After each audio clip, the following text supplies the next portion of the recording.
रख हौसला वो मंजर भी आएगा, प्यासे के पास चलकर समंदर भी आएगा। यूं न थक कर बैठ है मंजिल के मुसाफिर, मंजिल भी मिलेगी और मिलने का मज़ा भी आएगा। सो हेलो मेरे प्यारे प्यारे स्टूडेंट्स, कैसे हैं आप लोग? आई होप बच्चों आप लोग एकदम मस्त होंगे, स्वस्थ होंगे और 23 फरवरी 2026 वाली तैयारी को बेहतरीन तरीके से जारी रखे होंगे। मेरे प्यारे स्टूडेंट्स, सभी लोगों को ये पता होगा कि आपका जो जीव विज्ञान का पेपर है वो 23 फरवरी को होने वाला है। मेरे प्यारे स्टूडेंट्स, आज की इस वीडियो पे मैं आपको बताने वाला हूं जीव विज्ञान में आने वाले, ठीक है, जीव विज्ञान के आने वाले यानी 23 फरवरी में पूछे जाने वाले सभी महत्वपूर्ण प्रश्न और उत्तर के बारे में बात करूंगा। ठीक है मेरे प्यारे स्टूडेंट्स, ये बहुत ही ज्यादा मोस्ट इंपॉर्टेंट महत्वपूर्ण प्रश्न और उत्तर होने वाले हैं जो कि आपकी हर साल की बोर्ड परीक्षा में पूछे जाते हैं और इस साल की भी बोर्ड परीक्षा में मेरे भाई 100% पूछे जाएंगे। इस वीडियो से आपके 70 में से 70 अंक पक्का करने में ये वीडियो आपके लिए काफी ज्यादा मदद करेगी, काफी ज्यादा हेल्प करेगी।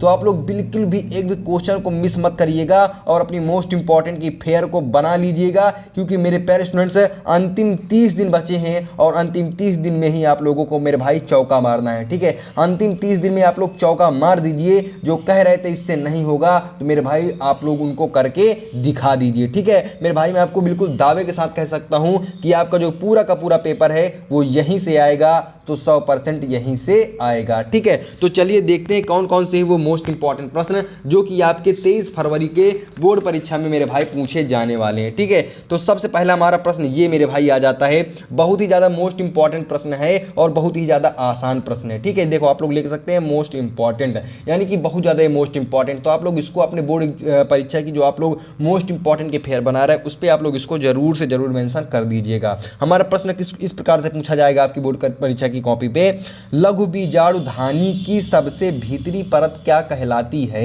इसका क्या महत्व है। इस प्रकार से बच्चों प्रश्न पूछा जाएगा। तो आप लोगों को प्यारे प्यारे हाथों से अपने प्यारे प्यारे पेन से आपको लिखना है आपकी बोर्ड परीक्षा की कॉपी पे 23 फरवरी वाले दिन, पराग कोश की लघु बीजाणु धानी की सबसे भीतरी परत टेपिटम कहलाती है। क्या कहलाती है मेरे प्यारे स्टूडेंट्स? टेपिटम कहलाती है। यह लघु बीजाणु या पराग कणों को पोषण प्रदान करती है। इसका महत्व क्या है ना, तो इसका महत्व भी आप लोगों को प्यारे प्यारे तरीके से लिख देना है। क्या लिखना है? पराग कोश की लघु बीजाणु धानी की सबसे भीतरी परत टेपिटम कहलाती है।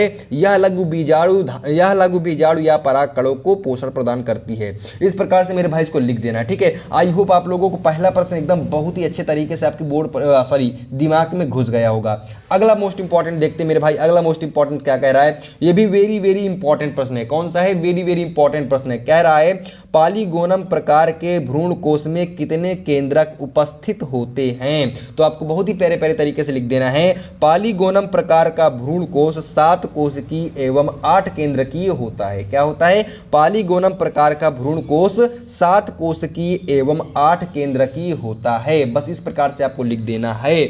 अगला देखते हैं मेरे भाई, अगला देखते हैं। अगला बिल्कुल भी वीडियो को स्किप मत कीजिएगा, सारे के सारे प्रश्न देखिएगा आप लोग। अगर एक बार में ना समझ में आए 2 बार वीडियो को देखिएगा, पूरा का पूरा चीज समझ में आ जाएगा मेरे भाई। ठीक है, अगला हमारा कह रहा है आभासी मतलब मिथ्य फल, जो मिथ्य यानी झूठे फल होते हैं। आभासी मिथ्य फलों के कोई 2 उदाहरण लिखिए। बहुत ज़्यादा इंपॉर्टेंट है, हर साल की बोर्ड परीक्षा में मेरे भाई पूछा जाने वाला प्रश्न है। वेरी वेरी इंपॉर्टेंट प्रश्न है। तो आपको लिखना है आभासी या मिथ्य फलों के उदाहरण है सेब है और एक नाशपाती, स्ट्रॉबेरी आदि। आपको 2 पूछे जाएंगे तो आप 2 लिख सकते हैं। सेब नाशपाती आप लोग याद कर लीजिए, अगर याद कर सको तो स्ट्रॉबेरी को भी याद कर लेना कि ये आभासी फल होते हैं या ये मिथ्य फल होते हैं। अगला मोस्ट इंपॉर्टेंट मेरे भाई देखते हैं। अगला हमारा बहुत ज़्यादा मोस्ट इंपॉर्टेंट प्रश्न कह रहा है अपयुग्मन पर संक्षिप्त टिप्पणी लिखिए। मोस्ट इंपॉर्टेंट प्रश्न अपयुग्मन हर साल की बोर्ड परीक्षा में पूछा जाने वाला प्रश्न है। इस साल की भी बोर्ड परीक्षा मेरे भाई पूछा जाएगा। अपयुग्मन पर संक्षिप्त टिप्पणी लिखिए, मोस्ट इंपॉर्टेंट प्रश्न है। तो आपको लिखना है प्यारे प्यारे तरीके से, अंड कोशिका को छोड़कर, ठीक मेरे भाई, अंड कोशिका को छोड़कर भ्रूण कोश की किसी भी कोशिका से बिना निषेचन के जब भ्रूण का विकास होता है तो यह प्रक्रिया अपयुग्मन कहलाती है। इसका उदाहरण है एलियम। क्या है इसका उदाहरण? एलियम इसका उदाहरण है। एक बार और पढ़ लीजिए, अंड कोशिका को छोड़कर भ्रूण कोश की किसी भी कोशिका से बिना निषेचन के जब भ्रूण का विकास होता है तो यह प्रक्रिया अपयुग्मन कहलाती है। ठीक है, इसका उदाहरण है एलियम। ठीक है, अगला मोस्ट इंपॉर्टेंट मेरे भाई देखते हैं। अगला हमारा जो मोस्ट इंपॉर्टेंट है प्रश्न वो कह रहा है अनिषेक फलन क्या है। ठीक है, अनिषेक फलन है क्या, इसको समझाइए। मोस्ट इंपॉर्टेंट प्रश्न, कौन सा प्रश्न है मेरे भाई, मोस्ट इंपॉर्टेंट प्रश्न है। तो आप लोगों को इसको भी बिल्कुल भी मिस मत करना। अनिषेक फलन क्या है, इसको बहुत ही प्यारे तरीके से अपने दिमाग में घुसेड़ लेना। ठीक है, इसमें पादपों में पराग एवं परागण, ठीक है, इसमें पादपों में परागण एवं निषेचन के बिना ही फल का निर्माण होता है। उदाहरण के लिए बीज रहित फलों का विकास। ठीक है, इस प्रकार से आप लोगों को अनिषेक फलन को भी लिख देना है। अगला देखते हैं। अगला मेरे भाई हमारा मोस्ट इंपॉर्टेंट प्रश्न कह रहा है अनिषेक जनन से आप क्या समझते हैं। ठीक है, अनिषेक फलन आप लोगों ने देख लिया, अनिषेक जनन से आप क्या समझते हैं, एक उदाहरण लिखो। ठीक है, एक एक उदाहरण आप लोगों को इसके बताने पड़ेंगे। तो आप लोगों को इस पे लिखना है बिना निषेचन के अर्थात अनिषेचित बीजांड द्वारा अगुणित भ्रूण एवं बीज का विकसित होना अनिषेक जनन कहलाता है। उदाहरण में आप धतूरा, आलू आदि लिख सकते हैं। ठीक है, अगला मोस्ट इंपॉर्टेंट मेरे भाई देखते हैं।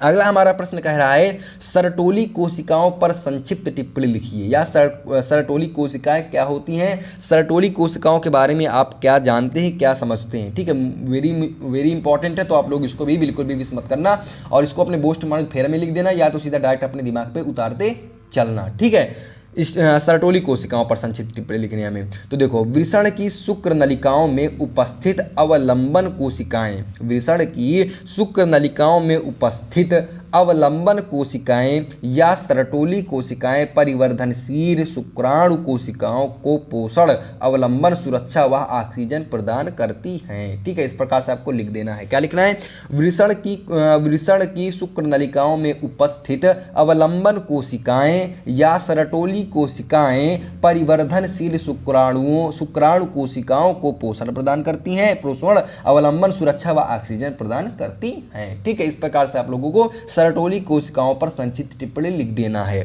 अगला देखते हैं मेरे प्यारे प्यारे रसगुल्लों कह सकते हैं आप लोगों को। ठीक है, ये लो मेरे भाई।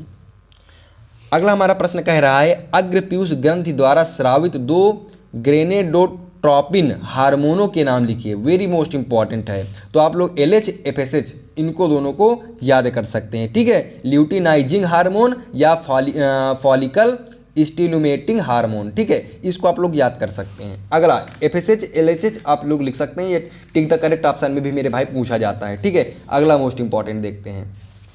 ये हमारा अगला प्रश्न कह रहा है, क्या कह रहा है, नर जर्म कोशिकाएं किस विभाजन द्वारा शुक्राणु का निर्माण करती हैं। वेरी इंपॉर्टेंट प्रश्न है। ठीक है, तो नर के वृषणों की जनिक जर्म उपकला कोशिकाओं से अर्धसूत्री विभाजन द्वारा शुक्राणु निर्माण की क्रिया को शुक्रजनन या शुक्राणु जनन कहते हैं। यह प्रक्रिया वृषण की शुक्रजनन नलिकाओं में होती है। ठीक है, इस प्रकार से आपको लिख देना है। अगला मोस्ट इंपॉर्टेंट मेरे भाई देखते हैं। अगला हमारा कह रहा है लघु बीजाणु धानी की सबसे भीतरी परत क्या कहलाती है। लघु बीजाणु धानी की सबसे भीतरी परत कहलाती क्या है, तो लघु बीजाणु धानी की सबसे भीतरी परत या परत को टेपिटम कहते हैं। अभी हमने पहले भी पढ़ा था इसको, पहले ही दूसरा की प्रश्न था शायद। ठीक, टेपिटम कहते हैं। यह विकसित होने वाले लघु बीजाणु परागण को पोषण प्रदान करता है। ठीक है, लघु बीजाणु धानी की सबसे भीतरी परत को टेपिटम कहते हैं। यह विकसित होने वाले लघु बीजाणु परागण को पोषण प्रदान करता है। इस प्रकार से मेरे भाई आप लोगों को लिख देना बहुत ही ज़्यादा प्यारे प्यारे तरीके से। ठीक है, अगला मोस्ट इंपॉर्टेंट मेरे भाई देखते हैं। अगला हमारा बहुत ज़्यादा मोस्ट इंपॉर्टेंट प्रश्न कह रहा है असंग जनन क्या है। ठीक है, असंग जनन है क्या, मोस्ट इंपॉर्टेंट ये भी मेरे भाई है। ठीक है, तो इसको आप लोगों को लिखना किस प्रकार से अपनी बोर्ड परीक्षा की लंबी वाली कॉपी में, बिना अर्धसूत्री विभाजन तथा संयुग्मन के बिना अर्धसूत्री विभाजन तथा संयुग्मन के बिना जनिक प्रजनकों, ठीक है, जनिक प्रजनकों का विकास असंग जनता कहलाता है। असंग जनता कहलाता है। असंग जनन बहुत ज़्यादा इंपॉर्टेंट है, आपके बोर्ड परीक्षा में पूछा जाता है। ठीक है, अगला देखते हैं मेरे भाई। निषेचन के बिना फलों के विकास को क्या कहते हैं। वेरी वेरी इंपॉर्टेंट प्रश्न है। तो निषेचन के बिना फलों के बनने की प्रक्रिया को अनिषेक फलन कहते हैं। पहले भी हमने इसको पढ़ लिया, लेकिन वो दूसरे तरीके से पूछा था, ये दूसरे तरीके से पूछा गया है। अगला देखते हैं, जलीय परागण करने वाले किन्हीं 2 पौधों या पौधों के नाम लिखिए। ठीक है, जलीय परागण करने वाले किन्हीं 2 पौधों के नाम लिखिए। तो आप देखो इंपॉर्टेंट है ना, काफ़ी ज़्यादा इंपॉर्टेंट है। तो आपको लिख देना हाइड्रिला वैलिसेनेरिया। ठीक है, वैलिसनेरिया, इस प्रकार से आपको लिख देना है। अगला देखते हैं मेरे भाई, ऐसे 2 जंतुओं के नाम लिखिए जिनमें अपरा पाया जाता है। इंपॉर्टेंट यानी कि मिला के दोनों मोस्ट इंपॉर्टेंट। तो आपको लिखना है स्तनधारियों में यूथेरिया समूह के सभी जंतुओं में इसी प्रकार का अपरा पाया जाता है, जैसे मनुष्य तथा सभी चौपाए, या चौपाए मतलब पशुओं, चौपाए पशुओं में जैसे गाय हो गई, भैंस हो गई आदि हो गई। इस प्रकार से आप लोगों को लिख देना है। अगला देखते हैं मेरे प्यारे स्टूडेंट्स, अगला हमारा मोस्ट इंपॉर्टेंट प्रश्न कह रहा है लीडिंग कोशिकाओं से क्या तात्पर्य। ठीक है, लीडिंग कोशिकाओं से आप क्या समझते हैं। तो लीडिंग कोशिकाएं नर लिंग हार्मोन एंड्रोजेंस टेस्टोस्टेरोन का रक्त में श्रावण करती हैं। इस प्रकार से आप लोगों को इसको भी लिख देना है। अगला देखते हैं, अगला हमारा बच्चों मोस्ट इंपॉर्टेंट कह रहा है वृषण के 2 कार्य लिखिए। बहुत ज़्यादा इंपॉर्टेंट है, हर साल की बोर्ड परीक्षा में पूछा जाने वाला प्रश्न है। तो वृषण की कोशिकाओं में शुक्र जनन के द्वारा शुक्राणु निर्माण होता है। ये हो गया वृषण का काम, क्या होता है, शुक्राणुओं का निर्माण होता है।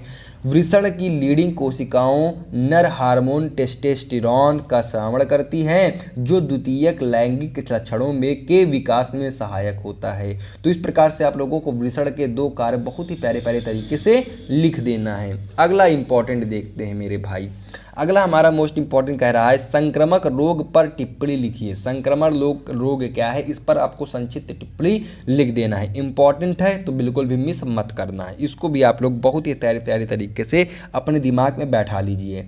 ये रोगाणुओं के संक्रमण से उत्पन्न होने वाले रोग हैं जो एक मनुष्य से दूसरे मनुष्य में फैल सकते हैं, जैसे क्षय मतलब क्षय वाले रोग, टीबी, फ्लू, नज़ला, जुकाम, मलेरिया हो गया, डेंगू हो गया, चेचक हो गया, प्लेग हो गया, खसरा हो गया, एड्स हो गया आदि संक्रमण रोग हैं। ठीक है, तो संक्रमण रोग से आप क्या समझते हैं, इस पर संक्षिप्त टिप्पणी आप लोगों को लिख देना है, 2-4 उदाहरण को भी दे देना है। ठीक है, अगला देखते हैं प्लाज्मिड्स किसे कहते हैं, इंपॉर्टेंट प्रश्न है। तो आप लोगों को इसको किस प्रकार से लिख देना है, कुछ जीवाणुओं में न्यूक्लियोइड से बाहर कोशिका द्रव्य में 1 से अधिक छोटे वृत्ताकार डीएनए अणु होते हैं जिन्हें प्लाज्मिड्स कहते हैं। ठीक है, तो आई होप आप लोगों को ये 18 प्रश्न बहुत ही अच्छे तरीके से आपके दिमाग में घुस गए होंगे, जो कि हर साल के बोर्ड परीक्षा में पूछे जाने वाले प्रश्न है और बहुत ज़्यादा मोस्ट इंपॉर्टेंट प्रश्न है। तो आपको वीडियो थोड़ी सी भी अगर पसंद आई तो मेरे भाई चैनल को सब्सक्राइब करके एक प्यारा सा कमेंट कर देना। मिलते किसी एक और मोस्ट इंपॉर्टेंट वीडियो के साथ, तब तक मेरे भाई जय हिंद, जय भारत,